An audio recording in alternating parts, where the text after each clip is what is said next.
Hello all. കഴിഞ്ഞ ക്ലാസ്സിൽ നമ്മൾ ഡിസ്കസ് ചെയ്തത് ഡെവലപ്മെൻറ്റ് ഓഫ് ബ്രിഡ്ജസിനെ കുറിച്ചായിരുന്നു. ഓക്കെ, അപ്പോൾ ഈ ക്ലാസ്സിൽ ഇൻഡസ്ട്രിയൽ റെവല്യൂഷന് ശേഷം ഉണ്ടായിട്ടുള്ള ഫാക്ടറി ബിൽഡിങ്സിലുള്ള ഡെവലപ്മെൻറ്റ് എന്തൊക്കെയാണെന്നുള്ളതാണ് നമുക്ക് ഡിസ്കസ് ചെയ്യാനുള്ളത്. ഓക്കെ, അപ്പോൾ നമ്മൾ കഴിഞ്ഞ ക്ലാസ്സിൽ തന്നെ പറഞ്ഞിട്ടുണ്ടായിരുന്നു, ഈ ഒരു ഡെവലപ്മെൻറ്റ് എല്ലാത്തിനും കാരണം ഇൻഡസ്ട്രിയൽ റെവല്യൂഷനാണ്. ഓക്കെ, ഇൻഡസ്ട്രിയൽ റെവല്യൂഷനിലുള്ള ന്യൂ മെറ്റീരിയൽസിൻ്റെ ഇൻട്രൊഡക്ഷനും ആ ഒരു ഇൻവെൻഷൻസും കാര്യങ്ങളൊക്കെ തന്നെയാണ് ഈ ഒരു ഓരോ ഡെവലപ്മെൻറ്റിനും ഹെൽപ്പ് ചെയ്തിട്ടുള്ളത്. ഓക്കെ, അപ്പോൾ ഇന്ന് നമുക്ക് ഡിസ്കസ് ചെയ്യാനുള്ളത് ഡെവലപ്മെൻറ്റ് ഓഫ് ഫാക്ടറി ബിൽഡിങ്സ്. നമ്മൾ പറഞ്ഞിട്ടുണ്ടായിരുന്നു, ഈ ഒരു 19th സെഞ്ച്വറിയിലാണ് ലേറ്റ് ആയിട്ടുള്ള 18th സെഞ്ച്വറിയിലൊക്കെ ആയിരുന്നു വരുന്നത് ഇൻഡസ്ട്രിയൽ റെവല്യൂഷനും കാര്യങ്ങളൊക്കെ വരുന്നത്. അപ്പോൾ ഈ ഇൻഡസ്ട്രിയൽ റെവല്യൂഷന് ശേഷമുള്ള ഡെവലപ്മെൻറ്റ് എങ്ങനെയാണെന്നുള്ളത് നോക്കാം. The factories of the early 19th century were powered by a single water wheel or a large steam engine. ഈ സ്റ്റീം എൻജിൻ വെച്ചിട്ടായിരുന്നു സ്റ്റീം എൻജിനോ അല്ലെങ്കിൽ സിംഗിൾ വാട്ടർ വീൽ വെച്ചിട്ടായിരുന്നു ചെയ്യുന്നത് ഈ ഒരു ഫാക്ടറീസൊക്കെ പവർ ചെയ്തിരുന്നത്. The central power source drove the overhead shaft and the belt. From these shaft drove the individual machines. ഈ ഓരോ ഷാഫ്റ്റിൽ നിന്നും ഇതിൽ നിന്നൊക്കെ ആയിരുന്നു ചെയ്തിരുന്നത് ഓരോ മെഷീൻസൊക്കെ വർക്ക് ചെയ്തിപ്പിച്ചിട്ടുണ്ടായിരുന്നത് ആ സമയത്ത്. Okay, to make the belt and the shaft shorter, the factories had a compact nearby cubicle unit. അപ്പോൾ ഈ ഒരു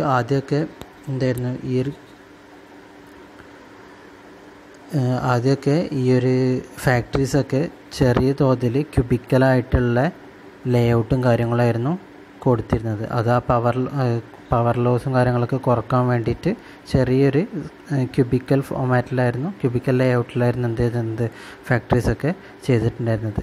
factories were build in multi storeys at the time when there were no passenger elevators and in order to make the run of the belt and shaft shorter as possible. അപ്പോൾ ആ സമയത്ത് ചെയ്തിട്ടുണ്ടായിരുന്നു, passenger എലിവേറ്റേഴ്സും കാര്യങ്ങളൊന്നും ഈ ഒരു ഫാക്ടറീസിൽ provide ചെയ്തിട്ടുള്ളായിരുന്നു. Okay, പിന്നെ അതിന് ശേഷം when it was started to use electrical motors use ചെയ്തിട്ട് ഷാഫ്റ്റിനെ ഡ്രൈവ് ചെയ്യാൻ തുടങ്ങി.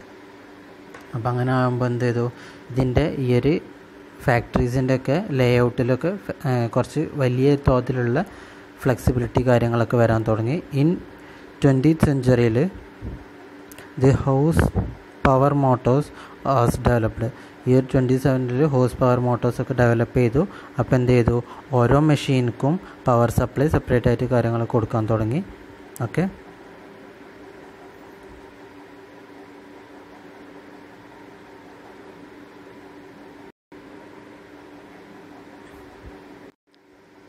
അതുപോലെ തന്നെ till the beginning of 20th century the factories has been regarded as strictly utilitarian in their requirements. ഈ റിക്വയർമെൻറ്റ്സിനൊക്കെ യൂട്ടിലിറ്റീസ് ആ ഒരു ബേസ് ചെയ്തിട്ട് മാത്രമായിരുന്നു ഈ ഫാക്ടറീസൊക്കെ ഇവർ റൺ ചെയ്തിട്ടായിരുന്നു. ഓക്കെ, ഇൻ 1907 പീറ്റർ ബെഹ്റൻസ് എന്ന് പറഞ്ഞിട്ടുള്ളൊരു ആർക്കിടെക്റ്റിനെ ഒരു ജയൻ്റ് ഇലക്ട്രിക്കൽ കമ്പനി, അതായത് AEG എന്ന് പറഞ്ഞിട്ടുള്ളൊരു കമ്പനിയിൽ അപ്പോയിൻ്റ് ചെയ്തു. അതിനുശേഷം 2 വർഷത്തിന് ശേഷം അയാൾ ഈ built a huge turbine assembly shop for the company in Berlin. ബെർലിനിലുള്ള ഒരു കമ്പനിക്ക് വേണ്ടിയിട്ട് ഒരു huge assembly shop, turbine assembly shop അയാൾ കൺസ്ട്രക്ട് ചെയ്തു. Okay, and this building was a landmark in the design of factories and it introduced a sense of monumentality. Okay, അപ്പോൾ ഈ ഒരു 1907 പീറ്റർ ബെഹ്റൻസ് എന്ന് പറഞ്ഞിട്ടുള്ളൊരു ആർക്കിടെക്റ്റിനെ ജെയിൻറ്റ് ഇലക്ട്രിക്കൽ കമ്പനി AEG എന്ന് പറഞ്ഞിട്ടുള്ളൊരു കമ്പനിയിൽ അപ്പോയിൻ്റ് ചെയ്തു. 2 വർഷത്തിന് ശേഷം അയാൾ ഒരു വലിയൊരു ടർബൈൻ അസംബ്ലി ഷോപ്പ് ആ ഒരു കമ്പനിക്ക് വേണ്ടിയിട്ട് ബെർലിനിൽ കൺസ്ട്രക്ട് ചെയ്തു. ഓക്കെ, ഇപ്പോൾ കാണുന്നതാണ് അതിൻ്റെ ആ ഒരു ഫിഗർ എന്ന് പറഞ്ഞത്. Okay, AEG factory. Okay, AEG turbine factory was the Peter Behren's first factory design. This structure was constructed for the production of steam turbines engines, that is, purchased steam to generate electricity. ഈ electricity generate ചെയ്യാൻ വേണ്ടിയിട്ടുള്ളൊരു ഫാക്ടറീസൊക്കെ അയാൾ design ചെയ്തത്. Okay, ഇനി ഈ ഒരു AEG ഫാക്ടറിനെ കുറിച്ച് എന്തൊക്കെയാണ് വരുന്നതെന്നുള്ളത് നോക്കാം നമുക്ക്. AEG factory has a massive concrete corners and gently sloping glass curtains. ഇതിൻ്റെ കോർണേഴ്സിലൊക്കെ ആ ഒരു ഫിഗർ ആയിട്ടുള്ള കോൺക്രീറ്റിനോണ്ടുള്ള കോർണേഴ്സ് ആയിരുന്നു ഈ ഒരു ഫാക്ടറിക്ക് കൊടുത്തിട്ടുണ്ടായിരുന്നത്. പിന്നെ അതുപോലെ തന്നെ ജെൻറ്റ്ലി സ്ലോപ്പിംഗ് ആയിട്ടുള്ള ഗ്ലാസ് കേർട്ടൻ വാൾസും കൊടുത്തിട്ടുണ്ട്. Okay, the concrete facade is not for the load bearing. The corners are free supporters, but they were covered by heavy elements that slant. Okay, it was a steel framed rectangular structure approximately 123 meter long. അതുപോലെ തന്നെ അതിൻ്റെ wide എന്ന് പറഞ്ഞത് 39 meter വൈഡായിരുന്നു വന്നിട്ടുണ്ടായിരുന്നത്. പിന്നെ ഇതിൻ്റെ height എന്ന് പറയുന്നത് 25 meter ഹൈറ്റാണ് ഈ ഒരു ബിൽഡിങ്ങിന് വരുന്നിട്ടുണ്ടായിരുന്നത്. Okay, it had a skeleton with 22 main frame placed in 9 meter every 9 meter. ഓരോ 9 meter കഴിയുമ്പോഴും ഇതിൻ്റെ മെയിൻ ഫ്രെയിംസ് പ്ലേസ് ചെയ്തിട്ടുണ്ടായിരുന്നു. Okay, it consist of a long 100 meter walls are either on the either sides. Okay, ഇതിൻ്റെ glass use ചെയ്തിട്ടുള്ളതാണ് പറഞ്ഞത്. പിന്നെ huge glass panels bend slightly as they gain the height. The building has an image of stability and monumentality. Okay, പിന്നെ the Behrens built a steel and a glass building in traditional Greek and Egyptian temples. ആ ഒരു സ്റ്റൈലിലൊക്കെ ആയിരുന്നു അയാൾ construct ചെയ്തിട്ടുണ്ടായിരുന്നത്. Okay, ഈ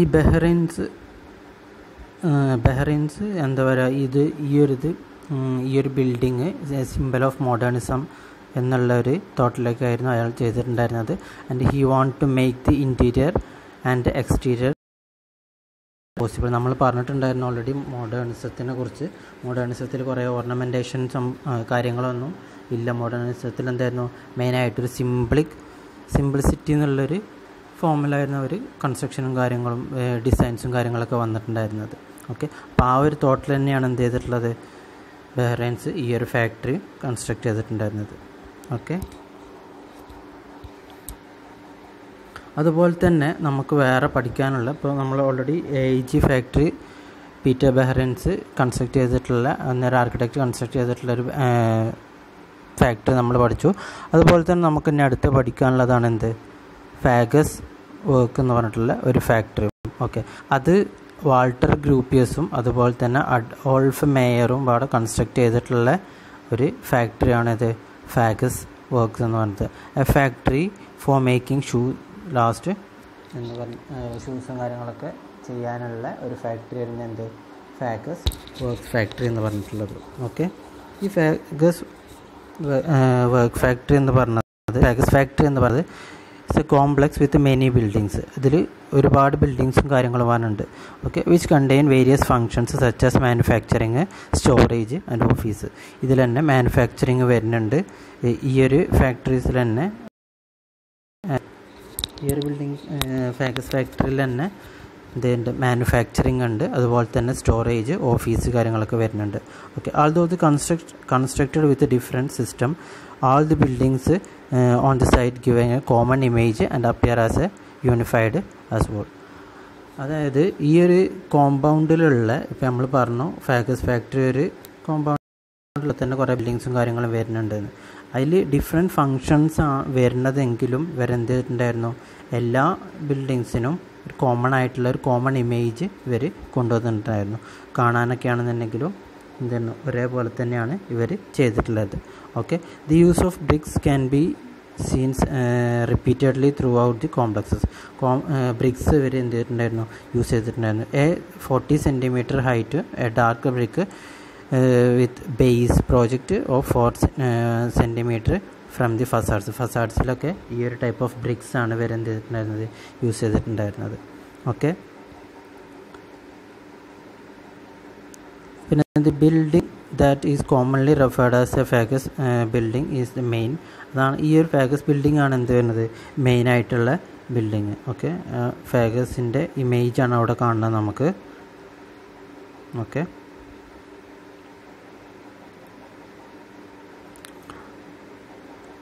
unlike the other buildings this flat roof ആയിരുന്നു ഇതിന് വരുന്നുണ്ടായിരുന്നത്. പിന്നെ അതുപോലെ തന്നെ 3 story as A 3 story building ആയിരുന്നു ഇതിന് വരുന്നുണ്ടായിരുന്നത്. ഓക്കെ, പിന്നെ ഇതിൻ്റെ facade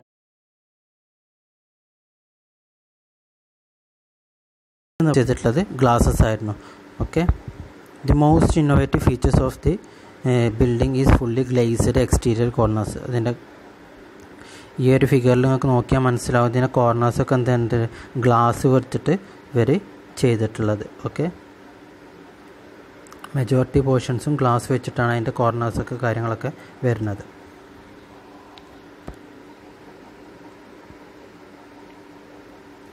instead of the conventional load bearing exterior വാൾസിന് പകരം ഗ്രിഡ് കോളംസ് ഇൻസൈഡ് ദി ബിൽഡിങ്സിൽ കൊടുത്തിട്ടുണ്ടായിരുന്നു. ഈ ഫ്രീ ഫസാഡിന് വേണ്ടിയിട്ട് എന്ത് ചെയ്തു, വാൾട്ടർ ഗ്രൂപ്പിയേഴ്സ് റീഇൻഫോഴ്സ്മെൻറ്റ് കോൺക്രീറ്റ് കോളംസൊക്കെ ഉള്ളിലാണ് കൊടുത്തിട്ടുണ്ടായിരുന്നത്. അല്ലാണ്ട് പുറത്ത് ഇതിന് ലോഡ് ബിയറിംഗ് ആയിട്ടുള്ള വാൾസൊന്നും ഈ ഒരു ബിൽഡിങ്ങിന് കൊടുത്തിട്ടില്ലായിരുന്നു. Okay, a series of big freeze suspended iron frame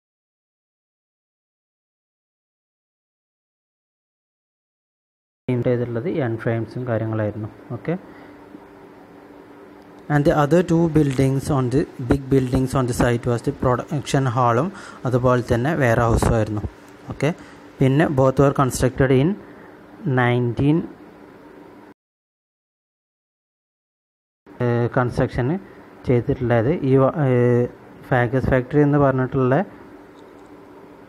ഇത് സ്റ്റാർട്ട് ചെയ്തത് 1911. പിന്നെ അതെന്ത് ചെയ്തു, ഇതിൻ്റെ മെയിനായിട്ടുള്ള പ്രൊഡക്ഷൻ ഹാളും വെയർ ഹൗസൊക്കെ ഒന്നുകൂടി എക്സ്പാൻഡ് ചെയ്തത് 1913 the production hall has 1 story building and the warehouse is of 4 story building with few openings. Production hall ഒരു സിംഗിൾ സ്റ്റോറി ആയിരുന്നു. അതുപോലെ തന്നെ വെയർ ഹൗസ് എന്ന് പറഞ്ഞത് 4 story ആയിരുന്നു. Okay, apart from this it contains various small building designed by Gropius and mayor.